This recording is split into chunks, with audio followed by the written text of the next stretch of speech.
Hello बच्चे, शिक्षा success cities education से हम पढ़ रहे हैं कक्षा 7वीं हिंदी बसंत भाग 2 का पाठ्यक्रम।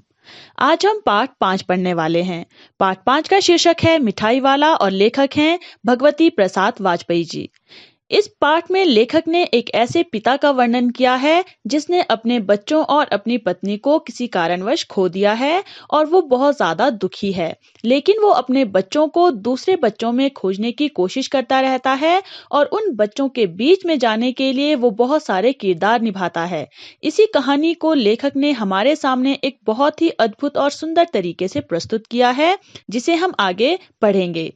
तो चलिए ज्यादा समय ना व्यर्थ करवाते हुए हम अपनी कहानी पर आते हैं और जानते हैं एक पिता का दर्द और वो किस तरह से कौन कौन से किरदार निभाकर जो है बच्चों के बीच जाकर अपने बच्चों को ढूंढने की कोशिश करता है और थोड़ा सा अपना मन बहलाने का प्रयास करता है।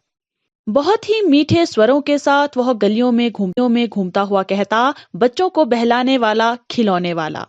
इस अधूरे वाक्य को वह ऐसे विचित्र किंतु मादक मधुर ढंग से गाकर कहता कि सुनने वाले एक बार अस्थिर हो उठते। विचित्र का अर्थ होता है अनोखा और मादक कहा जाता है नशीले वस्तु को, यानी जो नशीला होता है, जिसमें नशा होता है। अस्थिर कहा जाता है चंचल को, जो एक स्थान पर नहीं टिक पाता है। तो यहाँ पर इस गद्यांश में जो एक खिलौने वाला है वो गलियों में घूमता हुआ जो है बहुत ही मीठे स्वरों में एक अधूरा वाक्य कहता है। वो अधूरा वाक्य क्या था? बच्चों को बहलाने वाला, खिलौने वाला। क्योंकि अगर कोई पूरा वाक्य कहेगा तो वो इस तरह से कहेगा कि बच्चों को बहलाने वाला आ गया है और खिलौने वाला आ गया है, आइए खिलौने ले लीजिए। लेकिन वो जो व्यक्ति है वो केवल इतना ही कहता था कि बच्चों को बहलाने वाला, खिलौने वाला। लेकिन वो इस अधूरे वाक्य को लेखक कहते हैं कि इतने अद्भुत तरीके से कहता था, इतने अनोखे ढंग से कहता था कि उसका जो ये वाक्य है उसमें कुछ नशा है। क्योंकि उसका जो ये वाक्य था उसको सुनकर जो है जो भी उसे सुनता था वो जो है चंचल हो उठता था। यानी वो कोई भी कार्य कर रहा हो वो व्यक्ति, वो जो है उस खिलौने वाले की ओर खींचा चला जाता था। वो उस खिलौने वाले से खिलौने खरीद लेता था।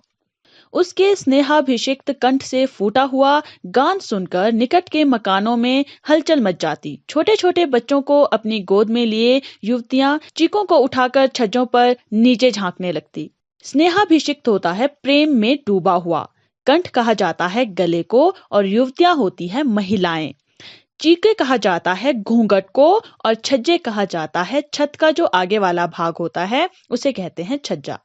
तो यहाँ पर लेखक कह रहे हैं कि जो वो व्यक्ति है, जो वो खिलौने बेचने वाला है, उसका जो वो प्रेम से डूबा हुआ गला था, उससे जो वो गान फूट पड़ता था, यानी जो वो कहता था बच्चों को बहलाने वाला गान है, उनमें जो है हलचल मच जाती थी। कहने का अर्थ यहाँ पर ये है कि उन मकानों से जो है युवतियां, बच्चे जो है वो उस खिलौने वाले की ओर जो है खींचे चले आते थे। अब जो छोटे छोटे बच्चे होते हैं उनको जो है महिलाएं अपने गोदी में उठा लेती थी और अपना जो उनका घूंघट है उसको जो है छज्जों से आगे देखने के लिए जो है वो अपना घूंघट उठा लेती थी और उस खिलौने वाले को देखने लगती थी। गलियों और उनके अंतरव्यापी छोटे छोटे उद्यानों में खेलते और इठलाते हुए बच्चों का झुंड उसे घेर लेता और तब वह खिलौने वाला वहीं बैठकर खिलौने की पेटी खोल देता। अंतर्व्यापी होता है बीच में फैला हुआ, उद्यान होता है बाग और इठलाना कहते हैं इतराने को। अब यहाँ पर लेखक कहते हैं कि जब वो खिलौने वाला आवाज लगाता था तो जो गलियां हैं या उसके अंदर जो छोटे छोटे बाग बने होते हैं, जो छोटे छोटे प्लेग्राउंड्स बने होते हैं जिनमें बच्चे खेला करते हैं, वहां पर जो है वो जो बच्चे खेल रहे होते थे, वो बच्चे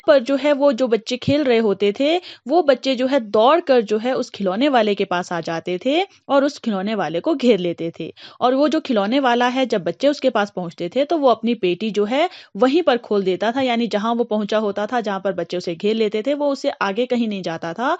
वो उसी स्थान पर जो है बैठ जाता था और अपने खिलौने की पेटी जो है वो खोल देता था।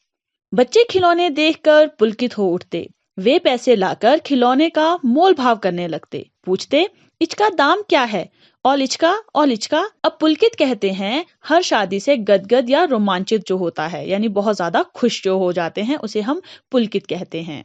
मोल भाव होता है सौदा तय करना। तो यहाँ पर लेखक बता रहे हैं कि जब जो खिलौने बेचने वाला है वो अपनी पेटी खोलकर बैठ जाता था, तो जो बच्चे हैं वो उन खिलौनों को देखकर बहुत ज्यादा खुश हो जाते थे।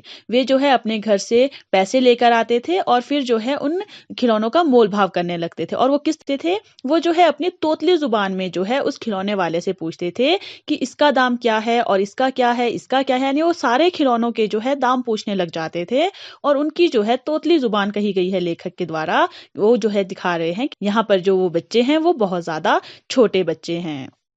खिलौने वाला बच्चों को देखता और उनकी नन्ही नन्ही उंगलियों से पैसे ले लेता और बच्चों की इच्छा अनुसार उन्हें खिलौने दे देता। खिलौने लेकर फिर बच्चे उछलने कूदने लगते और तब फिर खिलौने वाला उसी प्रकार गाकर कहता, बच्चों को बहलाने वाला खिलौने वाला। अब यहाँ पर लेखक कहते हैं कि जब बच्चे मोल भाव कर लेते थे और अपनी मनपसंद जो उनके खिलौने उन्हें पसंद आते थे उन्हें चुन लेते थे, तो जो खिलौने वाला है वो उन बच्चों को देखता था और उनकी जो छोटी छोटी उंगलियां होती थी उनसे जो है पैसे ले लेता था और बच्चों को जो है जो बच्चे खिलौना पसंद करते थे उन्हें जो है वो उसी खिलौने को दे देता था। और उन खिलौनों को लेकर जो बच्चे हैं वो बहुत ज्यादा खुश हो जाते थे, उछल कूद करने लग जाते थे। और फिर उसके बाद जो खिलौने वाला है वो वहां से उठ जाता था और अपना आगे चला जाता था और वही जो है वो वाक्य जो अधूरा वाक्य कहता था उसी को कहते हुए जो है आगे निकल जाता था। और वो वाक्य क्या था, बच्चों को बहलाने वाला खिलौने वाला। सागर की हिलोर की भांति उसका यह मादक गान गली भर के मकानों में इस ओर से उस ओर तक लहराता हुआ पहुंचता और खिलौने वाला आगे बढ़ जाता। हिलोर कहा जाता है जल में जो उठने वाली तरंगे होती है या जो लहरें होती हैं उसको हिलोर कहते हैं।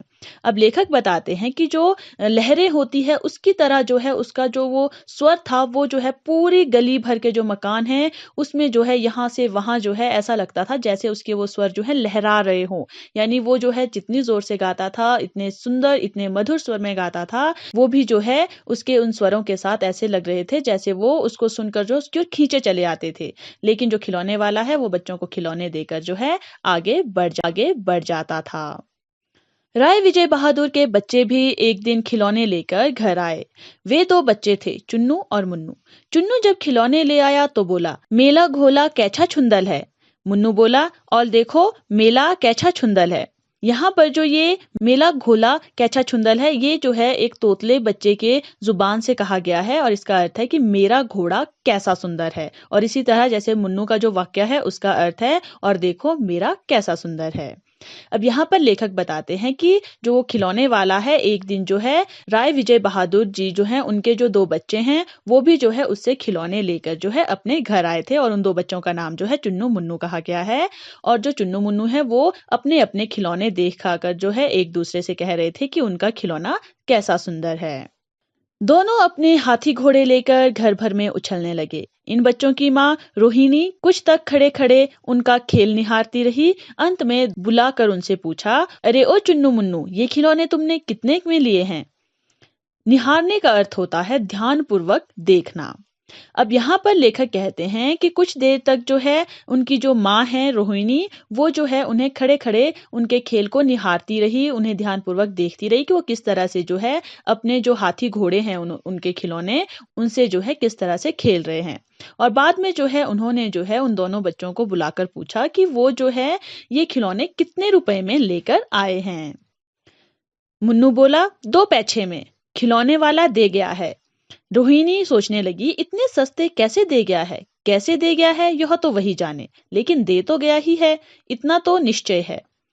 मुन्नू जो है अपनी माँ का जो उनका वाक्य था जो उन्होंने पूछा था कि कितने रुपए में वो खिलौने लेकर आए हैं, तो उस पर मुन्नू ने कहा था कि वो जो है 2 पैसे में ये खिलौने लेकर आया है, कि खिलौने वाले ने उसे 2 पैसे में ये खिलौने दे दिए हैं। अब रोहिणी ये सोचने लगी थी कि 2 पैसे में कितने सस्ते ये खिलौने उन्हें मिल गए हैं और इतने सस्ते जो है उस खिलौने वाले ने क्यों जो है ये खिलौने दिए हैं। अब रोहिणी ये सोच रही थी कि अब दे तो गया है, अब ये तो निश्चय है क्योंकि खिलौने वाला तो चला गया है, उसने और पैसे तो मांगे नहीं हैं, तो उसने जो है 2 ही पैसे में ये खिलौने दे दिए हैं। रोहिणी को ये समझ में नहीं आ रहा था कि वो जो है इतने सस्ते खिलौने क्यों बेच रहा है। एक जरा सी बात ठहरी, रोहिणी अपने काम में लग गई।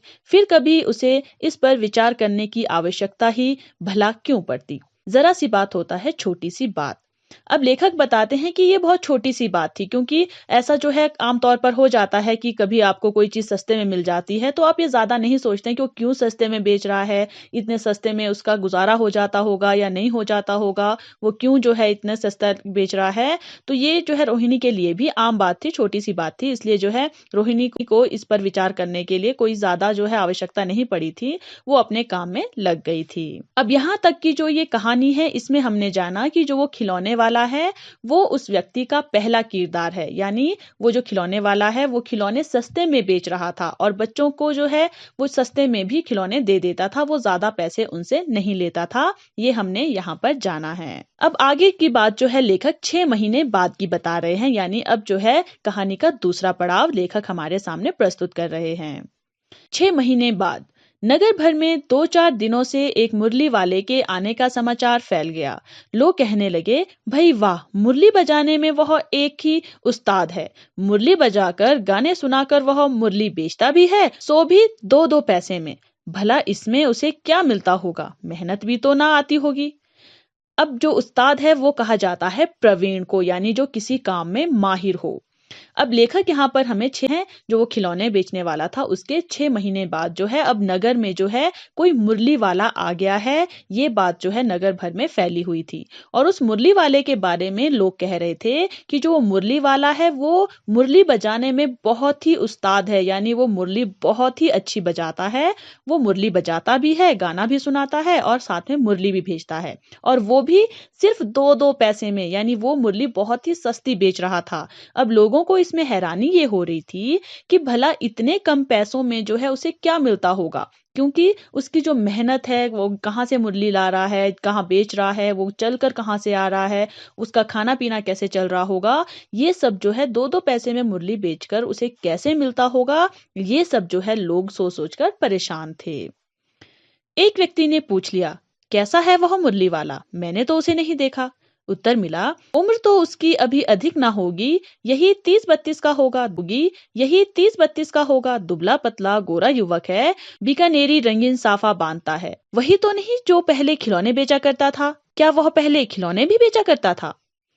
अब यहाँ पर जो बीकानेरी है वो है राजस्थान का एक दार्शनिक शहरों में से, जो बीकानेर है वो एक है। तो बीकानेरी रंगीन साफा जो है वो साफा कहा जाता है पगड़ी को। तो यहाँ पर ये कहा जा रहा है कि जो वो मुरली बेचने वाला है वो जो वहाँ राजस्थान की जो दार्शनिक शहर है बीकानेर, वहाँ का जो रंगीन साफा है, रंगीन पगड़ी है, उसको बांधता है।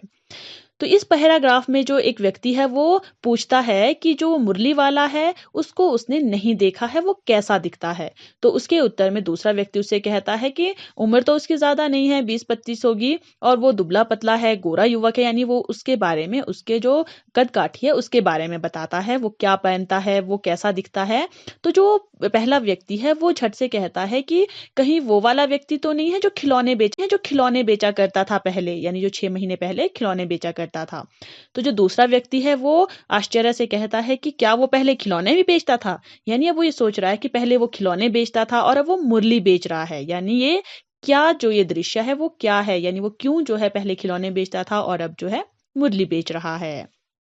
हाँ, जो आकार प्रकार तुमने बतलाया उसी प्रकार का वह भी था, तो वही होगा, पर भई है वह एक उस्ताद। प्रतिदिन इस प्रकार एक मुरली वाले की चर्चा होती, प्रतिदिन नगर की प्रत्येक गली में उसका मादक मृदुल कोमल स्वर सुनाई पड़ता। बच्चों को बहलाने वाला, मुरलिया वाला। अब यहाँ पर लेखक बताते हैं कि जो वो लोग हैं वो जो है आपस में बात कर रहे हैं कि वो जो आकार प्रकार उस पहले व्यक्ति ने बताया है, जो कद काठी उस व्यक्ति की बताई है मुरली वाले की, वो उसी तरह का है जैसा जो है वो खिलौने बेचने वाला था। तो जो दूसरा व्यक्ति है वो कहता है तब तो वही है, पर ये तो बात सही है कि जो वो मुरली बेचने वाला है, यानी वो मुरली बहुत ही अच्छी बजाता है। इस तरह की जो बातें हैं मुरली वाले के बारे में, वो जो है हर दिन जो है नगर में होती रहती थी, और हर दिन जो है नगर की गलियों में जो है उसका वही सुंदर और उसका वो मृदुल कोमल स्वर जो है सुनाई पड़ता था कि बच्चों को बहलाने वाला, मुरलिया वाला। तो इससे पहले भी आपने देखा है कि जब वो खिलौने बेचता था तो वो तब भी कहता था कि बच्चों को बहलाने वाला, खिलौने वाला। तो अब यहाँ पर जो खिलौने वाले की जगह वो मुरलिया वाला कहा करता है। रोहिणी ने भी मुरली वाले का यह स्वर सुना। तुरंत ही उसे खिलौने वाले का स्मरण हो आया। उसने मन ही मन कहा, खिलौने वाला भी इसी तरह गा गा कर खिलौने बेचा करता था। स्मरण होता है याद आना। तो यहाँ पर जब जो मुरली वाला है वो गलियों में घूम घूम कर ये जो वाक्य है वो कहता था कि बच्चों को बहलाने वाला मुरलिया वाला, तो जो ये स्वर है वो रोहिणी ने भी एक बार सुन लिया। और जब उसने ये स्वर सुना तो उसे जो है तुरंत ही किसकी याद आई? खिलौने बेचने वाले की। और क्यों आई? क्योंकि जो खिलौने बेचने वाला है वो भी जो है इसी तरह से गा गा कर खिलौने बेचा करता था। इसलिए रोहिणी को जो है खिलौने बेचने वाले की याद आ गई। रोहिणी उठकर अपने पति विजय बाबू के पास गई।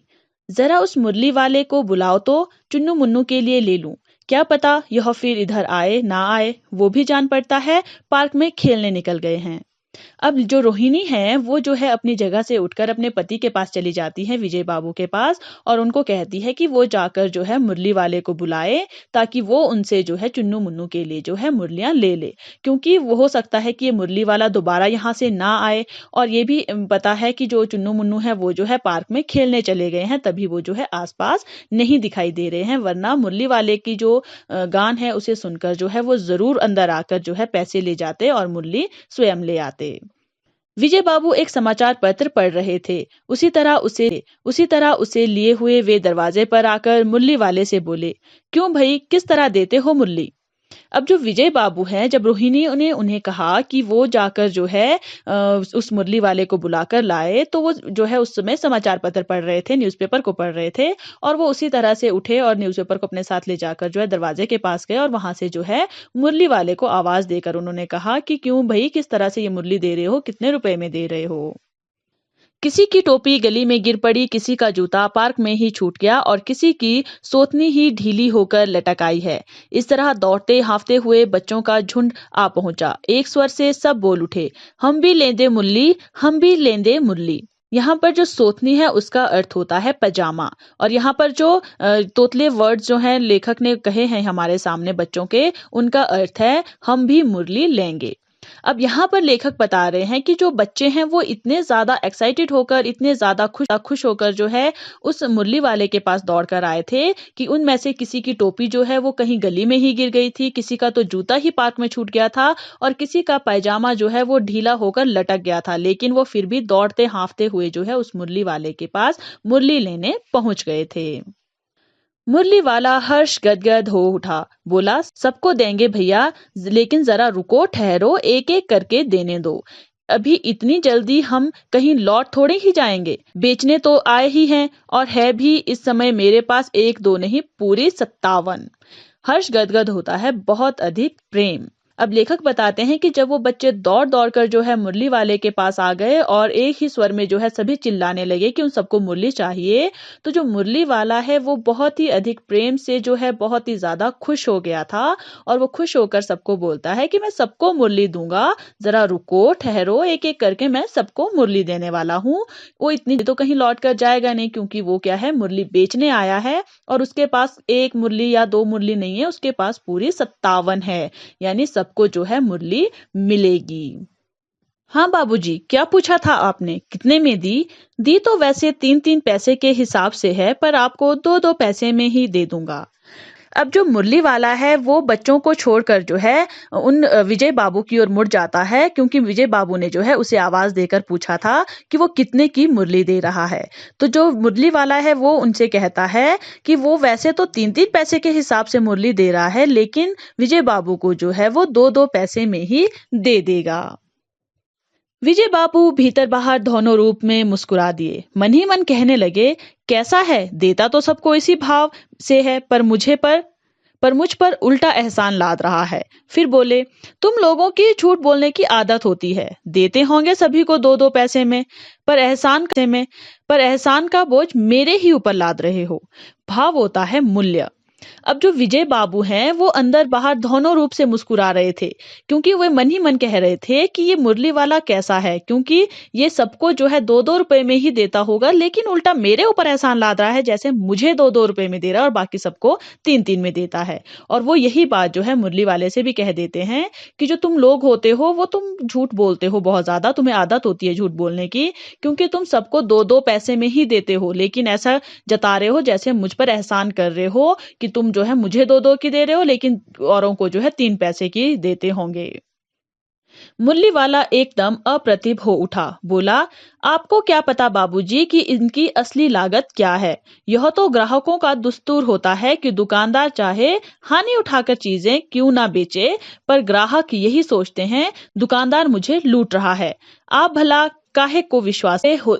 अप्रतिभ होता है उदास। लागत कहते हैं जो विक्रय के लिए, जो बेचने के लिए वस्तु बनाई गई है उसका जो मूल्य पड़ता है उसको कहते हैं लागत। दस्तूर कहते हैं रीति को। तो यहाँ पर जो मुरली वाला है वो विजय बाबू की जो बातें हैं उनको सुनकर जो है उदास हो जाता है, और वो विजय बाबू से कहता है कि आपको क्या पता कि इसकी असली जो कीमत है वो क्या है, यानी जो कारखाने से बनकर आई है और इसका जो किराया भाड़ा है उसको जोड़कर जो है इसकी असली कीमत क्या लगती है, ये आपको कैसे पता। और वैसे भी ग्राहकों का ये रीति होती है कि चाहे दुकानदार हानि उठाकर जो है कोई वस्तु बेच रहा है, फिर भी जो है ग्राहकों को हमेशा से यही लगता है कि जो दुकानदार है वो उन ग्राहकों को लूट ही रहा है, यानी वो उनसे ज्यादा ही पैसे ले रहा है, चाहे दुकानदार लागत से कम जो है उनसे पैसे लें। और लेखक और मुरली वाला ये भी कहता है कि जो आप हैं वो मुझ पर क्यों विश्वास करेंगे, यानी विश्वास करने के लिए जो है आपको पता ही नहीं है कि इन जो मुरलियों की जो असली लागत है वो क्या है। लेकिन सच पूछिए तो बाबूजी असली दाम 2 ही पैसे है। आप कहीं से 2 पैसे में ये मुरली नहीं पा सकते। मैंने तो पूरी 1000 बनवाई थी, तब मुझे इस भाव पड़ी है। विजय बाबू बोले, अच्छा मुझे ज्यादा वक्त नहीं, जल्दी से 2 ठो निकाल दो। अब जो यहाँ मुरली वाला है वो विजय बाबू से कहता है कि अगर आप सच में पूछें तो इसका जो असली दाम है मुरली का वो 2 ही पैसे है, लेकिन जो 2 पैसे हैं इसका दाम, उसमें जो है आप कहीं से भी ये मुरली नहीं ले सकते, क्योंकि 2 पैसे में ये कारखाने से बनकर आई है और जो दुकानदार हैं वो इसमें अपना किराया भाड़ा सब कुछ जो है जोड़ते हैं, तब जो है इसकी कीमत आगे ज्यादा हो जाती है। तो 2 पैसे में कोई भी आपको जो है ये मुरली नहीं देगा। यहाँ पर मुरली वाले का कहने का ये अर्थ था। तो वो जो मुरली वाला है वो ये भी कहता है कि उसने एक साथ जो है पूरी 1000 मुरलियां बनवाई थी, तब जाकर जो है उसको ये 2 पैसे का दाम पड़ा है, वरना 2 पैसे का दाम जो है इन मुरलियों का नहीं होता। तो जो विजय बाबू है वो मुरली वाले की जब ये बातें सुनते हैं तो वो जल्दी जल्दी में उससे कहते हैं कि ठीक है, उसके पास ज्यादा टाइम नहीं है, जल्दी से 1-2 जो है मुरलियां निकाल कर वो उन्हें दे दे। यहाँ पर हमें लगता है कि विजय बाबू मुरली बेचने वाले की बात से सहमत तो थे, पर वे मुरली बेचने वाले को जताना नहीं चाहते थे। इसी कारण वे मुरली बेचने वाले की बात को बीच में ही काटकर जल्दी खत्म करना चाह रहे थे। अब यहाँ पर लेखक हमें बता रहे हैं कि यहाँ पर हमें भी लगता है और लेखक को भी ये लगता है कि जो विजय बाबू हैं वो मुरली बेचने वाले की बात से सहमत थे। जो मुरली वाले ने उन्हें समझाई थी वो उससे मानते थे, यानी वो उससे समझ गए थे कि मुरली वाला जो है सही बता रहा है, लेकिन वो मुरली बेचने वाले को ये जताना नहीं चाहते थे कि वो उससे सहमत है, उन्हें उस पर विश्वास है। इसी कारण से जो है वो मुरली बेचने वाले की बात को बीच देते हैं, यानी उसे पूरी बात नहीं बताने देते और जल्दी जल्दी से जो है उन दोनों के बीच की जो बातचीत है उसे खत्म करना चाह रहे। 2 मुरलियां लेकर विजय बाबू फिर मकान के भीतर पहुंच गए। मुरली वाला देर तक उन बच्चों के झुंड में मुरलियां बेचता रहा। उसके पास कई रंग की मुरलियां थी। बच्चे जो रंग पसंद करते, मुरली वाला उसी रंग की मुरली निकाल देता। अब लेखक बताते हैं कि जो मुरली वाला है वो 2 मुरलियां निकालकर विजय बाबू को दे देता है और वो 2 मुरलियां लेकर जो है अपने मकान के अंदर चले जाते हैं। जो मुरली वाला है वो बहुत देर तक जो है उन बच्चों के झुंड में मुरलियां बेचता रहता है। उस मुरली वाले के पास बहुत सारी रंग बिरंगी मुरलियां थी और बच्चे जिस भी रंग की मुरली पसंद करते थे तो मुरली वाला जो है उसी रंग की मुरली उन बच्चों को दे देता था। यह बड़ी अच्छी मुरली है, तुम यही ले लो बाबू। राजा बाबू, तुम्हारे लायक तो बस यही है। हाँ भैया, तुमको वही देंगे। ये लो, तुमको वैसी ना चाहिए, यह नारंगी रंग की। अच्छा, वही लो। ले आए पैसे? अच्छा, ये लो, तुम्हारे लिए मैंने पहले ही यह मुरली निकाल रखी थी। अब लेखक जो है वो ये काल रखी थी।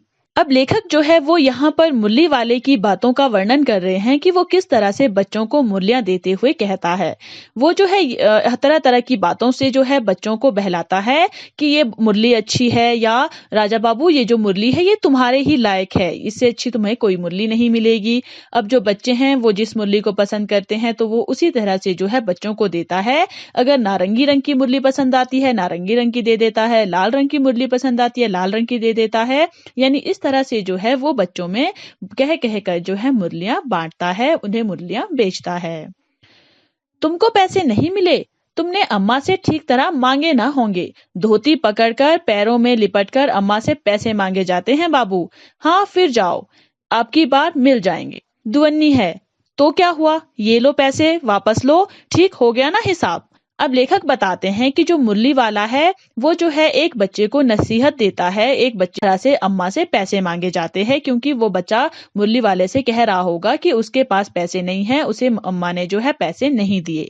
तो मुरली वाला उससे कहता है कि तुमने अच्छी तरह से अम्मा से नहीं मांगे होंगे, तुम जाकर जो है अम्मा की धोती पकड़ो, उनके पैरों में लिपट जाओ, तब जो है अम्मा जरूर पैसे देगी। इस तरह से जो है वो फिर उस बच्चे को पैसे के लिए वापस भेज देता है। अब जो है जो बच्चा है एक दूसरा, वो मुरली वाले से कहता है कि उसके पास 2 अन्नी है। तो मुरली वाला कहता है तो क्या हुआ, ये पैसे जो है वो वापस लो। और इस तरह से जो है वो बच्चों से हिसाब किताब करता है। मिल गए पैसे, देखो मैंने तरकीब बताई। अच्छा अब तो किसी को नहीं लेनी है, सब ले चुके। तुम्हारी माँ के पास पैसे नहीं हैं, अच्छा तुम भी यह लो। अच्छा तो अब मैं चलता हूँ। इस तरह मुरली वाला फिर आगे बढ़ गया। तरकीब होता है उपाय।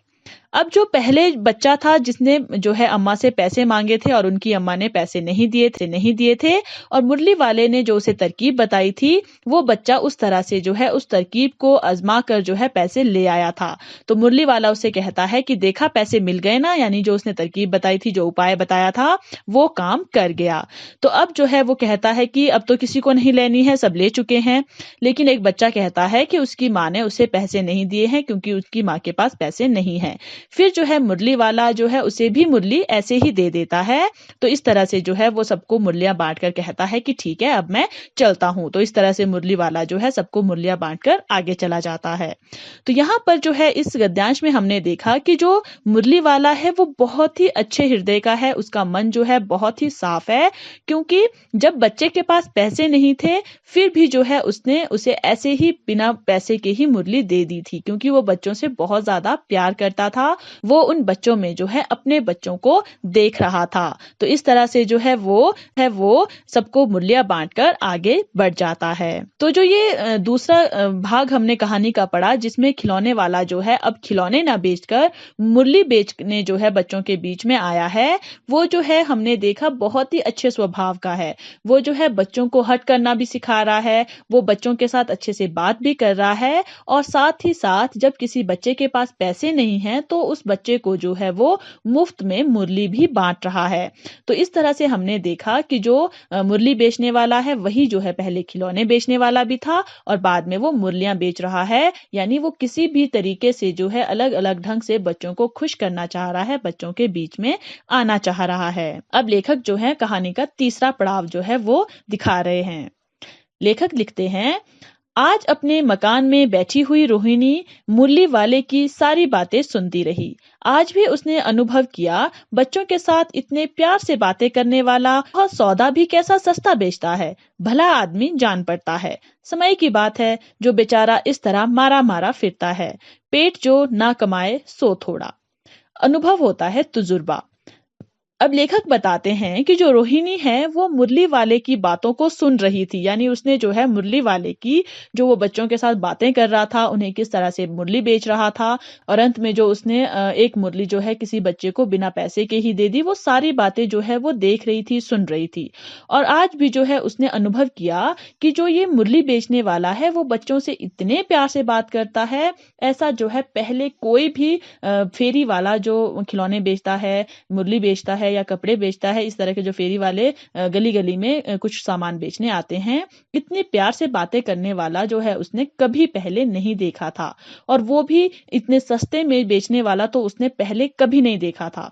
तो रोहिणी जो है ये सोचती है कि जो ये आदमी है वो बहुत ही अच्छा आदमी है, लेकिन समय की बात है कि जो बेचारा इस तरह से मारा मारा फिर रहा है, यानी इस तरह से जो है छोटी छोटी चीजें बेचकर अपना गुजारा कर रहा है। अब रोहिणी ये भी कहती है कि जो पेट है वो जितना भी किया जाए वो कम ही पड़ जाता है पेट के लिए, यानी अपनी भूख मिटाने के लिए आदमी को बहुत काम करना पड़ता है। इसी समय मुरली वाले का क्षीण स्वर दूर निकट की गली से सुनाई पड़ा, बच्चों को बहलाने वाला मुरलिया वाला। रोहिणी उसे सुनकर मन ही मन कहने लगी, और स्वर कैसा मीठा है इसका, क्षीण होता है कमजोर। अब लेखक बताते हैं कि जो रोहिणी है वो मुरली वाले के बारे में ही सोचती जा रही थी, और उसे जो मुरली वाले का स्वर है वो अब जो है दूसरी गली में, दूर की गली में कमजोर सा सुनाई पड़ रहा था, यानी जो मुरली वाला है वो रोहिणी वाली गली में मुरलियां बेचकर जो है दूसरी गली में मुरली बेचने चला गया था। और मुरली वाले के इस स्वर को सुनकर जो है रोहिणी उसके स्वर को सुनते हुए कहती है कि वो जो है बहुत ही सुनते हुए कहती है कि वो जो है बहुत ही मीठे स्वर में ये वाक्य दोहराता है कि बच्चों को बहलाने वाला मुरलिया वाला। बहुत दिनों तक रोहिणी को मुरली वाले का वह मीठा स्वर और उसकी बच्चों के प्रति वे स्नेहासिक्त बातें याद आती रही। महीने के महीने आए और चले गए, फिर मुरली वाला ना आया। धीरे धीरे उसकी स्मृति भी क्षीण हो गई। स्नेहासिक्त होता है प्रेम से संचित। अब लेखक बताते हैं कि बहुत दिन हो गए थे, लेकिन रोहिणी को जो है उस मुरली वाले का जो वो मीठा स्वर है और बच्चों के साथ उसकी वो प्यार से भरी हुई बातें हैं वो याद आती रही थी। लेकिन महीने के महीने चले गए थे, यानी बहुत महीने बीत गए थे, वो मुरली वाला दोबारा जो है रोहिणी के गली में नहीं आया था। उसका वो जो स्वर है वो जो है रोहिणी को सुनाई नहीं दिया था, और धीरे धीरे जो है रोहिणी की यादों से जो है उसकी जो याद है वो मिट गई थी, यानी रोहिणी अपने कामों में व्यस्त हो गई थी और मुरली वाले के बारे में वो भूल गई थी। अब आगे जो है लेखक सामने इस कहानी का चौथा भाग दर्शा रहे हैं कि अब जो है 8 महीने बाद क्या होता है, यानी 6 महीने बाद जो वो खिलौने बेचने वाला था वो मुरली बेचने आया था, और अब उसके भी 8 महीने बाद की बात लेखक हमें बता रहे हैं। 8 मास बाद सर्दी के दिन थे। रोहिणी स्नान करके मकान की छत पर चढ़कर अजानुलंबित केश राशि सुखा रही थी। इस समय नीचे की गली में सुनाई पड़ा, बच्चों को बहलाने वाला मिठाई वाला। मिठाई वाले का स्वर उसके लिए परिचित था। झट से रोहिणी नीचे उतर आई। मास कहा जाता है महीने को, और अजानुलंबित केश राशि होता है घुटनों तक के लंबे बाल, और परिचित होता है जाना भूजा, यानी जो आपको परिचित हो, जिससे आप जानते हो। अब लेखक कहते हैं कि 8 महीने बाद जो है अब सर्दी के दिन आ गए थे, और जो रोहिणी है वो नहा धोकर जो है अपने मकान के छत पर जाकर जो है अपने लंबे लंबे बालों को सुखा रही थी। और उसी समय जो है उसे नीचे वाली जो उसकी गली है उससे कुछ स्वर सुनाई पड़े। उसे क्या सुनाई पड़ा? बच्चों को बहलाने वाला मिठाई वाला। और मिठाई वाले के जो ये स्वर हैं उसको सुनकर जो है उसे लगा कि वो इन स्वरों को जानती है, यानी वो स्वर उसे जाने पहचाने लग रहे थे। इसलिए रोहिणी जो है झट से नीचे उतर आई, यानी जल्दी से वो अपने छत से नीचे की ओर आ गई। उस समय उसके पति मकान में नहीं थे। हाँ, उसकी वृद्ध दादी थी। रोहिणी उनके निकट आकर बोली, दादी, चुन्नू मुन्नू के लिए मिठाई लेनी है, जरा कमरे में चलकर ठहराओ। मैं उधर कैसे जाऊं? कोई आता ना हो। जरा हटकर मैं भी चिक्की ओट में बैठी रहूंगी। चिक्की ओट होता है एक ऐसी आड़ या रोक जिसके पीछे कोई छिप सके। अब यहाँ पर लेखक बताते हैं कि जब रोहिणी नीचे आई तो उस समय जो है वहां पर उसके पति नहीं थे, यानी मकान में उसके पति नहीं थे, लेकिन उसकी एक बूढ़ी दादी थी। तो रोहिणी जो है उन्हीं के निकट जाकर बोलती है कि दादी, हमें जो है चुन्नू मुन्नू के लिए मिठाई लेनी है, तो उस मिठाई वाले को जरा जो है कमरे में ठहराओ। अब यहाँ पर जो है लेखक एक और बात बता रहे हैं कि रोहिणी जो है उस मिठाई वाले के सामने नहीं आ रही थी। वो ये कहती है कि कोई आ ना जाए, इसलिए मैं वहां कैसे जाऊं? मैं जो है चिक्की ओट में यानी कहीं दरवाजे के पीछे छुपकर बैठी रहूंगी। आप जो है मिठाई वाले को कमरे में ले आइए। अब यहाँ पर हमें ये बात सामने आती कि लेखक यहाँ पर पर्दा प्रथा की बात कर रहा है, यानी जो पर्दा प्रथा में जो औरत है वो अपने पति के अलावा किसी दूसरे अनजान आदमी के सामने जो है अपना मुख लेकर नहीं जाती है। वो जो है घूंघट लेकर जो है या फिर किसी दरवाजे के पीछे या दीवार के पीछे छुपकर जो है उस व्यक्ति से बात कर सकती है, लेकिन सामने नहीं जाती है। यहाँ पर भी जो रोहिणी है वो इसी प्रथा का पालन कर रही है, इसीलिए जो है अपनी दादी को जो है वो उस मिठाई वाले के पास जाकर जाने के लिए कहती है, किसी ओट में जाकर छिपकर बैठने के लिए कहती है और कहती है कि वो जाकर उस मिठाई वाले को कमरे में लेकर आए। दादी उठकर कमरे में आकर बोली, ए मिठाई वाले, इधर आना। मिठाई वाला निकट आ गया, बोला, कितनी मिठाई दूं माँ? ये नई तरह की मिठाइयां हैं, रंग बिरंगी, कुछ कुछ खट्टी, कुछ कुछ मीठी, जायकेदार, बड़ी देर तक मुंह में टिकती है, जल्दी नहीं घुलती, बच्चे बड़े चाव से चूसते हैं। इन गुणों के सिवा ये खांसी भी दूर करती है। कितनी दूं? चपटी गोल पहलदार गोलियां हैं, पैसे की 16 देता हूँ। अब जो दादी है, जब रोहिणी ने उनसे कहा कि चुन्नू मुन्नू के लिए उसे मिठाई लेनी है, तो जो दादी हैं वो कमरे में आकर मिठाई वाले को आवाज लगाती है कि वो इधर आए। तो मिठाई वाला भी उनके नजदीक आकर उनसे बोलता है कि वो कितनी मिठाइयां लेना चाहती हैं, और उसके बाद जो मिठाई वाला है वो अपनी मिठाइयों के गुणगान करने लगता है कि जो ये मिठाइयां हैं वो रंग बिरंगी है, कुछ मीठी है, कुछ खट्टी है, कुछ बहुत ही स्वादिष्ट है। और वो जो है एक और गुण बताता है कि जो ये मिठाइयां हैं वो खांसी को भी दूर करने वाली हैं। ये सारी बातें जो है वो दादी को बताकर पूछता है कि वो कितनी लेना चाहती है। जो मिठाई वाला है वो 1 पैसे में 16 मिठाइयां देता है। दादी बोली, 16 तो बहुत कम होता है, भला 25 तो देते। मिठाई वाला, नहीं दादी, अधिक नहीं दे सकता, इतना भी देता हूँ। यह अब मैं तुम्हें क्या, खैर मैं अधिक ना दे सकूंगा। रोहिणी दादी के पास ही थी, बोली, दादी फिर भी काफी सस्ता दे रहा है, 4 पैसे की ले लो। यह पैसे रहे। मिठाई वाला मिठाइयां गिनने लगा। अब जब मिठाई वाले ने कहा कि वो 1 पैसे की 16 मिठाइयां देता है, तो जो दादी माँ है वो कहने लगती हैं कि 16 तो बहुत कम है, 1 पैसे में कम से कम 25 तो देनी चाहिए। अब जो मिठाई वाला है वो दादी माँ को समझाते हुए कहता है कि मैं और ज्यादा नहीं दे सकता हूँ, मैं इतनी भी देता हूँ, ये भी बहुत देता है। मिठाई वाला ज्यादा दादी माँ को नहीं समझा पा रहा था, वो इसलिए कह देता है कि खैर मैं ज्यादा नहीं दे सकता। अब जो रोहिणी है वो भी दादी के पास में ही खड़ी थी, तो वो दादी माँ से कहती है कि फिर भी जो ये मिठाई वाला है ये बहुत सस्ती दे रहा है, इसलिए 4 पैसे की ले लो। और वो दादी माँ को पैसे दे देती है और जो मिठाई वाला है वो मिठाइयां गिनने लगता है।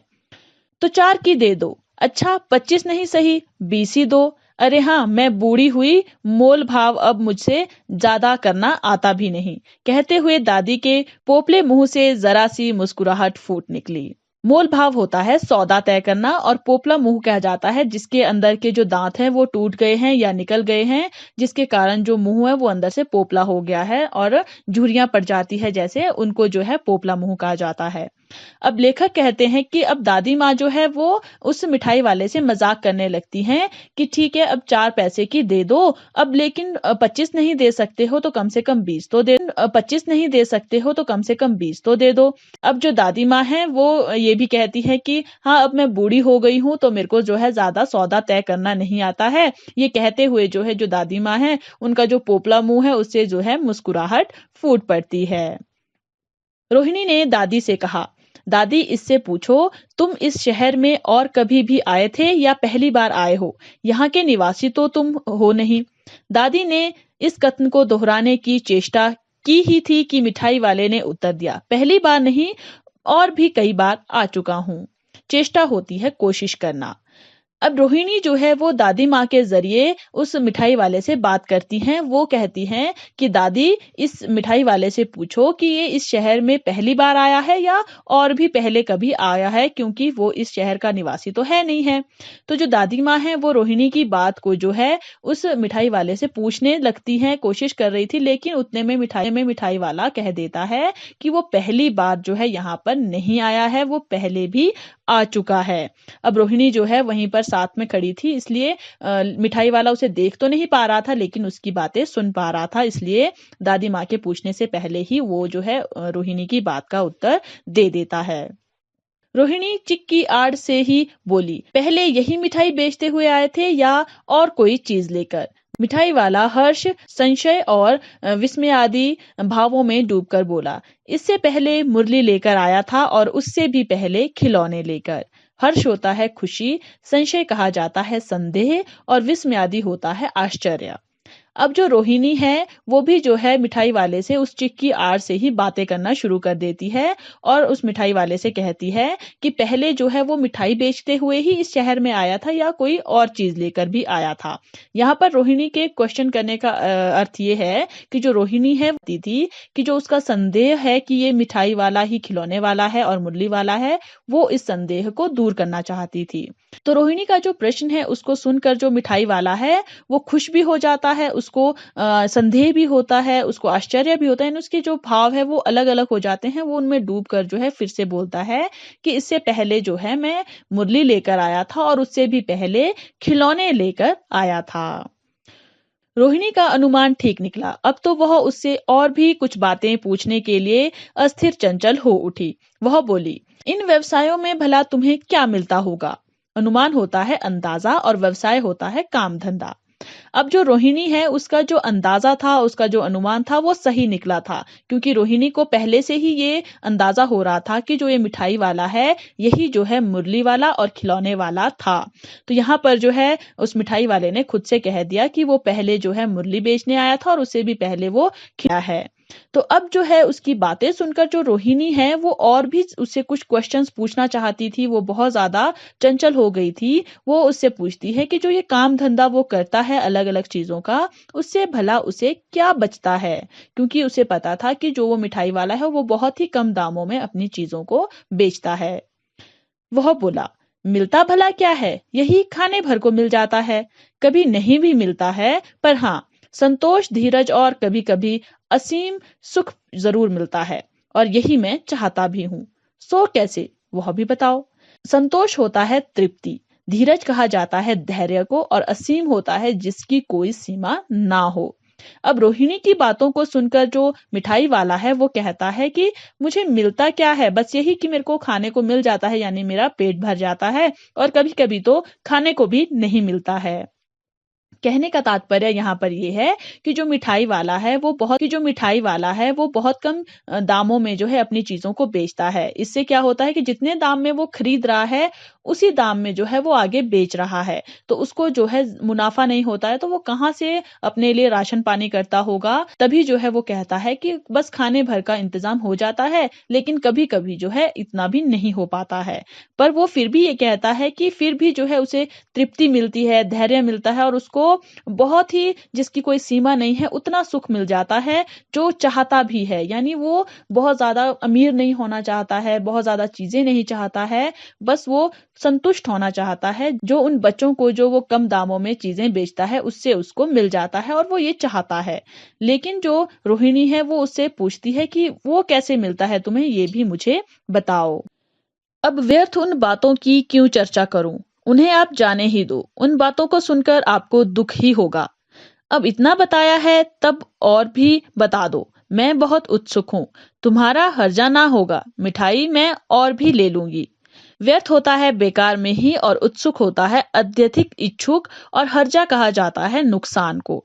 अब जो मिठाई वाला है उसे जब लगता है कि जो रोहिणी है वो उनसे और ज्यादा कुछ जानना चाहती है, तो जो मिठाई वाला है वो रोहिणी से कहता है कि बेकार में उन बातों पर क्यों विचार विमर्श करना है कि मुझे क्या मिलता है क्या नहीं मिलता है, मैं कैसे अपने गुजारा करता हूँ, मैं इन चीजों को इतना सस्ता क्यों बेचता हूँ। इन सब चीजों को आप जाने दो, मैं इन बातों को सुनाकर आपको दुखी नहीं करना चाहता हूँ, क्योंकि इन बातों को सुनकर आपको दुख होगा। अब जो रोहिणी है वो जब ये सुनती है तो वो कहती है कि अब इतना बता दिया है तो और ज्यादा बताने में आपका कोई नुकसान नहीं होगा, क्योंकि जो रोहिणी है अब वो और ज्यादा इच्छुक हो गई थी ये जानने के लिए कि वो मिठाई वाला आखिर जो है अलग अलग चीजें क्यों बेचने आता है, और वो भी इतने कम दामों में क्यों बेचता है। और वो ये कहती है कि मिठाई तो मैं और भी ले लूंगी, आपका कोई नुकसान नहीं होगा, आप जो है मुझे पूरी बात बताइए, अपनी पूरी कहानी सुनाइए। अतिशय गंभीरता के साथ मिठाई वाले ने कहा, मैं भी अपने नगर का एक प्रतिष्ठित आदमी था। मकान, व्यवसाय, गाड़ी, घोड़े, नौकर, चाकर सभी कुछ था। स्त्री थी, छोटे-छोटे 2 बच्चे भी थे। मेरा वह सोने का संसार था। अतिशय होता है अत्यधिक यानी बहुत अधिक। गंभीरता होता है ऊंचाई एवं भारीपन। प्रतिष्ठित होता है सम्मान प्राप्त। अब यहाँ पर जो मिठाई वाला है वो अपनी जो कहानी है, जो अपना अतीत है उसके बारे में जो है रोहिणी को बताने लगता है। वो जो है बहुत ज़्यादा गंभीरता के साथ यानी बहुत ज़्यादा भारी मन के साथ जो है अपनी कहानी उन्हें सुनाने लगता है। वो कहता है कि जो वो मिठाई वाला है एक समय में वो भी जो है अपने नगर का जो है अपने नगर का जो है बहुत ही सम्मान प्राप्त व्यक्ति था, यानी वो बहुत ज़्यादा प्रसिद्ध व्यक्ति था। उसके पास मकान था, उसका अपना कारोबार था, गाड़ी थी, घोड़े थे, नौकर-चाकर थे, सब कुछ था। उसकी एक पत्नी भी थी और उसके 2 छोटे-छोटे बच्चे भी थे।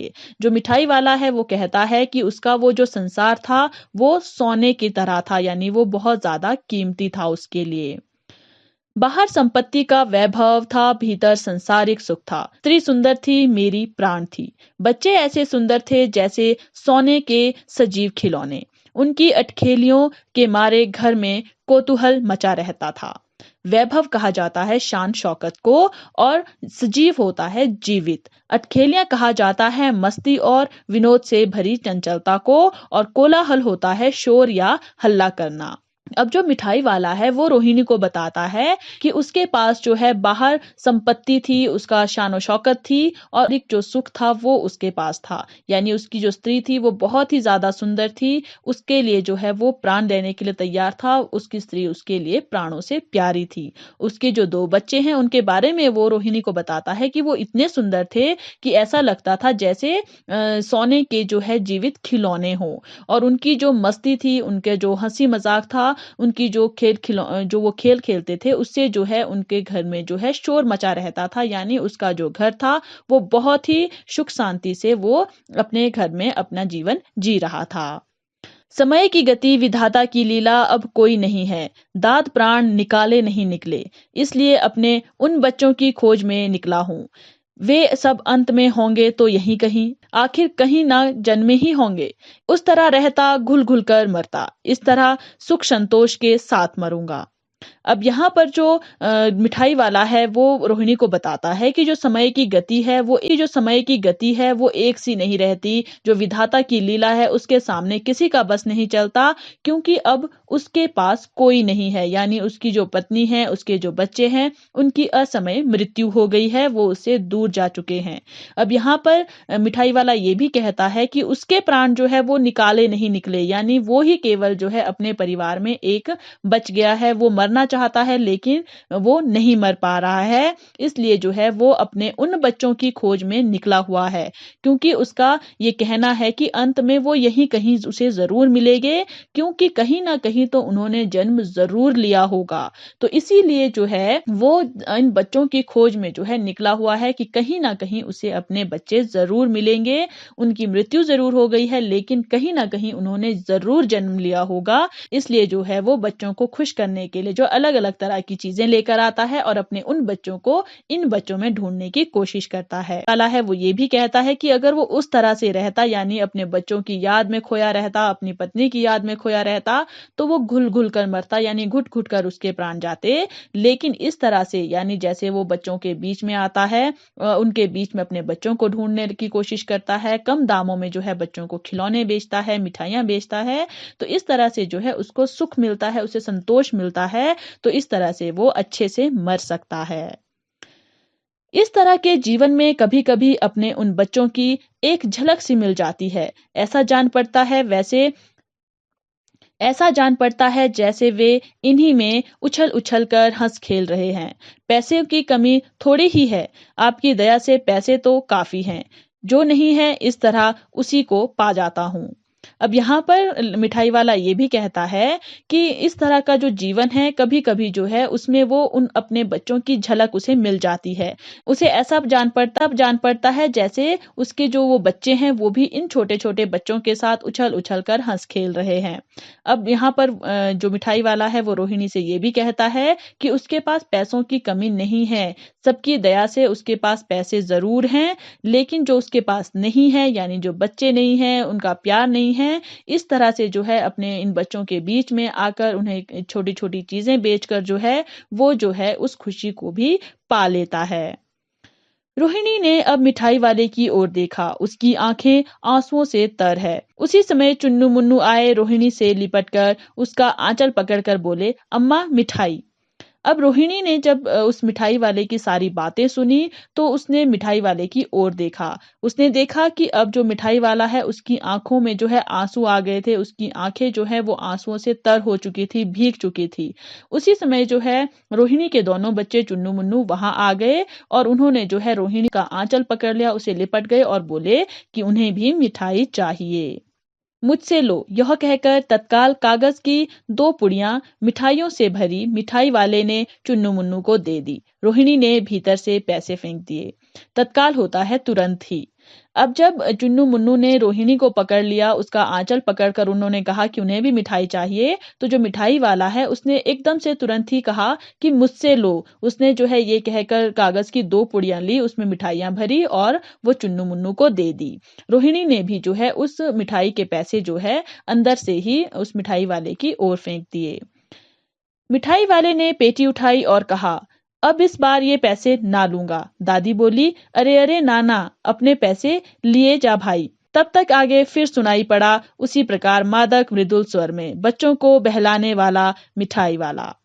अब जो मिठाई वाला है उसने अपनी पेटी उठाई और कहा कि अब जो है वो इस बार उनसे पैसे नहीं लेगा। उसने जो वो पैसे थे मिठाई के वो वहां से नहीं उठाए। लेकिन दादी ने जो है उसके पीछे आवाज लगाई कि नहीं नहीं, अपने पैसे लेता जा। लेकिन तब तक जो है मिठाई वाला आगे बढ़ गया था और उसका जो वो सुंदर मृदुल स्वर था, कोमल स्वर था, बच्चों को बहलाने वाला मिठाई वाला, ये स्वर जो है बहुत आगे से फिर से जो है सुनाई पड़ रहा था। यहाँ पर मिठाई वाले ने रोहिणी से इसलिए पैसे नहीं लिए क्योंकि मिठाई वाले ने अब तक जो है अपना जो ये दर्द था उसका वो किसी के सामने जाहिर नहीं किया था।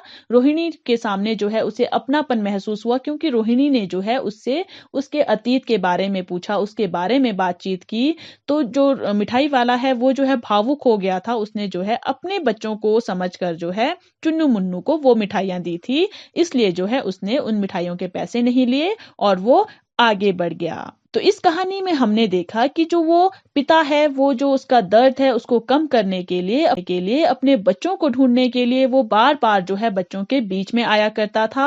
अलग-अलग चीजें लेकर आता था ताकि बच्चे जो है खुश हो जाएं, बच्चे उसके साथ आएं और वो बच्चों से बहुत ही प्यार से अपनेपन से बात करता था क्योंकि वो उन बच्चों में अपने बच्चों को खोजने की कोशिश करता था। तो इसी तरह से जो है लेखक ने उस पिता के दर्द को इस कहानी में समेट कर जो है हमारे सामने प्रस्तुत किया है। तो आशा करते हैं कि आपको ये कहानी अच्छे से समझ आई होगी। इसके जितने भी भाग लेखक ने हमारे सामने बताए हैं, उन भागों को अलग-अलग आपने अच्छी तरह से समझा होगा और आगे जो है जो भी आपसे प्रश्न इस कहानी के बारे में पूछे जाएंगे, आप उन्हें जो है अपने शब्दों में अच्छे से एक्सप्लेन कर पाएंगे। और इसी तरह से पाठ्यक्रम की पिछली और अगली वीडियोस के लिए आप हमारे चैनल सक्सेस सीरीज एजुकेशन को फेसबुक, यूट्यूब, इंस्टाग्राम और ट्विटर पर भी फॉलो कर सकते हैं ताकि आप अपने पाठ्यक्रम को अच्छे से कवर कर सके और अपनी परीक्षाओं की तैयारी कर सकें।